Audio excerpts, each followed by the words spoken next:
Monsieur Esquer, vous nous avez dit ce matin, tout le monde savait. Monsieur Bayrou aujourd'hui affirme « je ne savais pas ». Est-ce que vous croyez, monsieur Bayrou? Moi, je le crois. Je dis tout le monde savait qu'il y avait une éducation avec des coups. Et M. Bayrou vient de le dire pour sa fille qui lui en a parlé. Après, c'était effectivement l'omerta autour de ce type d'établissement. Oui, tout le monde savait qu'à Bétharram, il y avait de la discipline et que c'était très dur à vivre. Et pourtant, malgré cette réputation, les parents mettaient leurs enfants. C'est en fait très bizarre, c'est ça en fait qu'on dénonce et qui est aujourd'hui accepté par le Premier ministre. C'est qu'en fait, on sait sans savoir. Alors c'est un concept un peu bizarre, mais c'est très surprenant en fait comme analyse. Oui, on sait qu'il y a de la... Mais on ne gratte pas, peut-être parce qu'on ne veut pas savoir. La preuve, il y a une inspection... Vous pensez que M. Bayrou ne voulait pas savoir? Mais pourquoi il ne voudrait pas savoir ce qui est le meilleur pour ses enfants, comme tous les parents? Et François Bayrou, aujourd'hui, le dit, s'il n'y avait pas cet homme ordinaire qui est Alain Esquer, eh bien le scandale des Bétharram, il n'aurait pas éclaté. Et toutes les victimes, elles resteraient avec leur poids. Aujourd'hui, elles ont la possibilité de s'exprimer à travers le collectif, en déposant des plaintes, évidemment, dans les gendarmeries. C'est une énorme victoire. C'est un jour historique. Et c'est un jour historique également pour toutes les victimes en France. Cette rencontre permet de faire la lumière, avancer? En tout cas, pour moi, c'est le surgissement d'un continent que j'ignorais.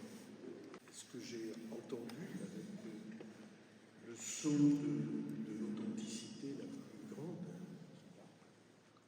ce que j'ai entendu, c'est un continent que j'ignorais. J'ai 53 ans, ça fait 40 ans que j'attendais ce moment. 40 ans. Donc c'est une immense victoire. Vous avez parlé Combien de du détachement de magistrats supplémentaires à l'avenir. Eh bien, le calibrage. avec le procureur général, il y a deux choses. Il y a le parquet de Pau qui doit être renforcé selon les études même du ministère de l'Intérieur. Et il y a un commando volant pour aider à ce que le dossier soit décrypté jusqu'au bout. Monsieur Esquer, c'est vous, je crois, qui évoquait le fait qu'il y a un élu béarnais parmi les auteurs présumés, c'est ça? C'est quelqu'un qui serait toujours en fonction aujourd'hui? Oui. Un adjoint au maire, David. Et ça, le procureur communiquera de toute façon et mettra en examen, je pense, prochainement, tous les agresseurs de Bétharram. À la lumière de ce que vous avez entendu, de la souffrance qui vous avait été partagée aujourd'hui, est-ce que, à tête reposée, vous avez eu le sentiment d'avoir eu les mots justes dans vos expressions à l'Assemblée nationale cette semaine? J'ai eu les mots de la vérité qui sont... J'avais entendu l'écho de la plainte pour une gifle. Je n'avais jamais de ma vie entendu, quand j'étais ministre de l'Éducation nationale, parler de sévices sexuels, parce que j'aurais été doublement irresponsable. J'aurais été irresponsable comme ministre et j'aurais été irresponsable comme père de famille. Et j'essaie de ne pas être irresponsable. Quand on est éclairé par la suite des événements, oui, on se dit qu'on aurait pu sans doute avoir d'autres mots, mais je n'ai dit que la vérité stricte. Aujourd'hui, comment vous allez travailler concrètement? Est-ce que vous envisagez un comité interministériel?